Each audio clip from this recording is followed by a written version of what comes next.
समुद्र को लार्जेस्ट और डेडलीस्ट क्रिएचर्स का घर माना जाता है, जहां जायंट शार्क और व्हेल से लेकर कई विशालकाय क्रिएचर्स सरवाइव करते हैं। इसी समंदर में जहां एक तरफ अपने अग्रेसिव बिहेवियर और खतरनाक शिकारी अंदाज के चलते ग्रेट व्हाइट शार्क अपना दबदबा बनाए रखती है, वहीं दूसरी तरफ 8 हाथों वाला शैतान पैसिफिक जायंट ऑक्टोपस अपनी हुकूमत चलाता है।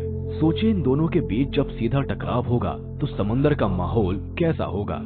आज के इस वीडियो में हम बात करने वाले हैं समुद्र के इन्हीं दो अमेजिंग क्रिएचर्स के बारे में। साथ ही ये भी समझने की कोशिश करेंगे कि अगर इन दोनों में मुकाबला होता है तो कौन किस पर भारी पड़ेगा। चलिए सबसे पहले एक एक कर दोनों के फीचर्स के बारे में डिटेल्स में जान लेते हैं। तो शुरुआत करते हैं ग्रेट व्हाइट शार्क से। ग्रेट व्हाइट शार्क इस प्लेनेट पर सरवाइव करने के लिए कुदरत ने सभी जीवों को खास एबिलिटीज दी है, चाहे वो जमीन पर रहने वाले जानवर हो या समुद्र में पाए जाने वाले क्रिएचर्स। मगर आज हम आप लोगों के साथ समुद्र की दुनिया की बेताज मलिका की हैसियत रखने वाली ग्रेट व्हाइट शार्क की ताकत के बारे में बात करने वाले हैं।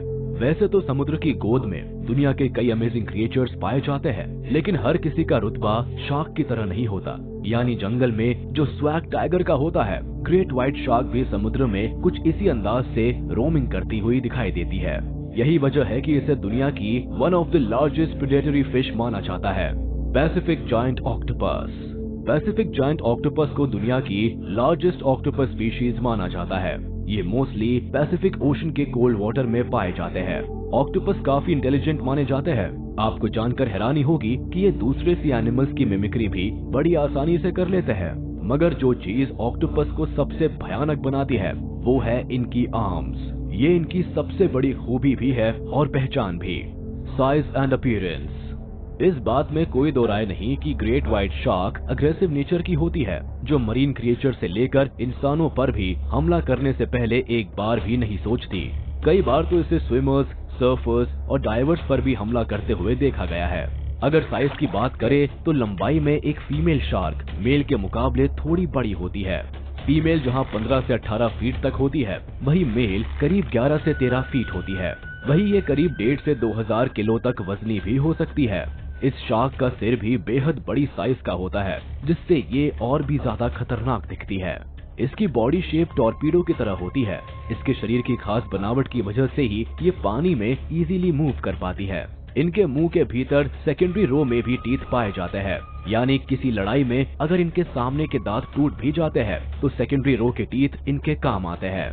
अमेजिंग बात यह है कि इनके दांत कंटिन्यू ग्रो करते रहते हैं, जिसकी वजह से ये काफी जल्दी रिकवर कर लेती है। वहीं अगर पैसिफिक जायंट ऑक्टोपस की बात करें तो ये लगभग 16 फीट तक ग्रो कर सकते हैं और इनका वजन करीब 30 से 40 किलो तक हो सकता है। रेडिश पिंक कलर का ये क्रिएचर 4 से 5 सालों तक ही जी पाते हैं। इंटरेस्टिंग बात यह है कि सेकंड के 10वें हिस्से में ये अपना रंग बदल सकते हैं और समुद्र की सतह से लगभग 300 फीट से भी नीचे रह सकते हैं। ऑक्टोपस की इस प्रजाति में फीमेल्स की साइज मेल से बड़ी होती है। इनके सभी आर्म्स में सकर्स की 2 रो देखने को मिलती है, जो इन्हें शिकार करने में सबसे ज्यादा मदद करती है। इन ऑक्टोपस में एक कमाल की काबिलियत ये भी होती है कि ये बड़ी आसानी से कैमोफ्लेज कर पाते हैं। साथ ही जब इन्हें खतरा महसूस होता है तो ये ब्लैक इंक सेक्रीट करते हैं, जो दुश्मन को भटकाने और धोखा देने के काम आती है। पैसिफिक जायंट ऑक्टोपस की एक अनोखी बात यह है कि ये अपनी बॉडी को किसी भी जगह फिट कर सकते हैं, यानी ये अच्छे खासे लचीले होते हैं। Habitats and features of creatures. जैसा कि इस ऑक्टोपस के नाम से ही पता चलता है कि ये पैसिफिक ओशन में रहने वाला क्रिएचर है। ये कोस्टल एरियाज में रहना पसंद करते हैं, खासकर उन समुद्री किनारों पर जहां 330 फीट डीप वाटर होता है। यूनाइटेड स्टेट्स और कनाडा के वेस्टर्न कोस्ट में पैसिफिक ऑक्टोपस को देखा जा सकता है। पैसिफिक ओशन के कोल्ड वाटर में भी पैसिफिक ऑक्टोपस की मौजूदगी को नोटिस किया गया है। ये सी फ्लोर, क्रेवाइसेस, रॉकी आउटक्रॉप्स और समुद्र की तल पर मौजूद किसी भी स्ट्रक्चर को अपनी डेन बना लेते हैं, जहां ये अपने प्रेडेटर से बचने के लिए छुपते हैं। वही ग्रेट व्हाइट शार्क सभी ओशन के कोस्टल एरियाज में रहना पसंद करती है, लेकिन कभी कभी ये डीप ओशन में उस वक्त भटक जाती है जब ये करीब 3000 फीट तक की गहराई में चली जाती है। ग्रेट व्हाइट शार्क 15 से 24 डिग्री सेंटीग्रेड टेम्परेचर वाले पानी में रहने के लिए हैबिचुएटेड होती है, इसीलिए ज्यादातर समय ये शैलो वाटर और सरफेस पर ही टाइम स्पेंड करती है। नेचर। ये तो बात हुई इनके हैबिटेट्स की। अब बात करते हैं इन दोनों क्रिएचर्स के नेचर के बारे में। ऐसा माना जाता है कि ग्रेट व्हाइट शार्क के सोशल बिहेवियर और नेचुरल हिस्ट्री के बारे में अब तक थोड़ी बहुत जानकारी ही हाथ लगी है, जिसके कारण जनरली इनके सोशल स्ट्रक्चर के बारे में एक्सपर्ट साफ तौर से नहीं बता सकते। मोटे तौर पर कहा जाए तो great white shark solitary nature की होती है और अकेले ही घूमना पसंद करती है। खासकर फीडिंग एरियाज में ये और भी ज्यादा डोमिनेंट हो जाती है। हालांकि बावजूद इसके कई बार शार्क की जोड़ी को देखा जा सकता है जो लंबे समय के लिए एक साथ रहती है। मेनली ऐसा मीटिंग के दौरान ही देखा जाता है। वही इस ऑक्टोपस की बात करें तो सेफेलोपॉड्स ग्रुप की इस प्रजाति के पास लार्ज कॉम्प्लेक्स ब्रेन और वेल डेवलप्ड नर्वस सिस्टम होता है। आप ये जानकर चौंक जाएंगे कि एलिफेंट्स और डॉग्स की तरह ही पैसिफिक जायंट ऑक्टोपस की भी लॉन्ग टर्म मेमोरी होती है। इसके अलावा इनमें लर्निंग एबिलिटी, टूल्स यूजिंग और प्रॉब्लम सॉल्विंग कैपेबिलिटी होती है। इनकी आंखें किसी एलियन की तरह लगती है जो आसपास की हरकतों पर नजर रखने में माहिर होती है। शार्क की तरह ही ये भी सॉलिटरी नेचर की होती है। प्राइमरीली ये नॉक्टर्नल क्रिएचर्स होते हैं और रात के समय ज्यादा एक्टिव रहते हैं। इंटरेस्टिंग बात यह है कि ये ज्यादा अग्रेशन एक्सप्रेस नहीं करते और ना ही बिना मतलब के किसी पर अटैक करते हैं, खासकर इंसानों पर तो नहीं। कई बार ये केव में अकेले टाइम स्पेंड करना पसंद करते हैं जब तक कि इन्हें भूख ना लगे। ये करीब 1 सप्ताह तक अपनी केव में रह सकते हैं। Hunting skills. अब बात करते हैं सबसे जरूरी चीज के बारे में जिसके लिए आप बेसब्री से इंतजार कर रहे हैं। शार्क एक स्मार्ट हंटर होती है जो हंटिंग के लिए स्पेसिफिक स्ट्रैटेजी यूज करती है। कई बार तो ये धोखे से भी शिकार करती है। मोस्टली ये सील को अपना शिकार बनाती है। साथ ही सी लायंस, डॉल्फिन्स की कुछ प्रजातियां और व्हेल भी इनका भोजन बन सकती है।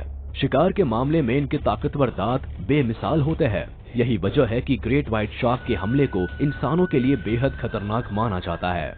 इस मामले में जायंट पैसिफिक ऑक्टोपस भी कम नहीं है। ये एक कार्निवोर क्रिएचर होता है जिसके लिए समुद्र में wide variety of food available होती है। Clams, crabs, fish, small sharks, sea birds के अलावा दूसरे छोटे ऑक्टोपसेस को भी ये अपना भोजन बना लेते हैं। इनका शिकार का तरीका भी काफी अमेजिंग होता है। ऑक्टोपस के लिए सबसे बड़ा हथियार होता है उनकी आर्म्स और सकर्स की मदद से ये बड़े से बड़े शिकार को भी अपने बस में कर लेते हैं। इसके अलावा इनके सलाइवा में डेंजरस टॉक्सिन पाया जाता है जिससे शिकार पैरालाइज हो जाता है। वही ये अपनी शार्प बीक का इस्तेमाल अपने खाने को फाड़ने और खाने के लिए करते हैं। अपने शिकार को खाने के बाद ये उनके शेल्स और बोन्स को अपने डेंस में ही छोड़ देते हैं। साइंस की दुनिया में शेल्स के इन ढेरों को ऑक्टोपस का गार्डन कहा जाता है। Fight between great white shark and giant Pacific octopus. अब आप इन दोनों क्रिएचर्स के बारे में काफी कुछ जान चुके हैं, तो आइए अब ये जानने की कोशिश करते हैं कि अगर इन दोनों में टक्कर होती है तो कौन किस पर भारी पड़ेगा। अगर साइज के हिसाब से देखा जाए तो इस मुकाबले में शार्क बाजी मार जाएगी क्योंकि शार्क साइज में बेहद बड़ी और सॉलिड होती है। ऐसे में ऑक्टोपस के लिए ये टकराव भारी पड़ सकता है। हालांकि इस लड़ाई में ऑक्टोपस को सबसे ज्यादा फायदा उसकी कैमोफ्लेज एबिलिटी के कारण मिल सकता है, जिसकी वजह से शार्क की नजरों से बच सकता है और मौका देखते ही शार्क पर हमला कर सकता है। लेकिन अग्रेसिव शार्क का सामना करना ऑक्टोपस के लिए जोखिम भरा भी हो सकता है। कहा जाता है कि युद्ध सिर्फ ताकत से ही नहीं बल्कि बुद्धि से भी जीता जाता है। ग्रेट व्हाइट शार्क और जायंट पैसिफिक ऑक्टोपस के इस महामुकाबले में giant Pacific octopus great white shark को पछाड़ सकते हैं क्योंकि शार्क के कंपैरिजन में ऑक्टोपस ज्यादा इंटेलिजेंट होते हैं। वैज्ञानिकों की माने तो जायंट पैसिफिक ऑक्टोपस के इमेंस ब्रेन में करीब 300 मिलियन न्यूरॉन्स पाए जाते हैं। शार्क की आहट मिलते ही ऑक्टोपस इसे अपनी लार्ज आर्म्स की गिरफ्त में ले सकता है। साथ ही टॉक्सिक वेनम के जरिए शार्क को घायल भी कर सकता है। इस तरह अगर ऑक्टोपस शार्क को पैरालाइज करने में सक्सेसफुल हो जाते हैं तो फिर बाजी इनके हाथ में आ सकती है, वरना इस मुकाबले में शार्क के धारदार आरीनुमा दांतों से बचना लगभग नामुमकिन है।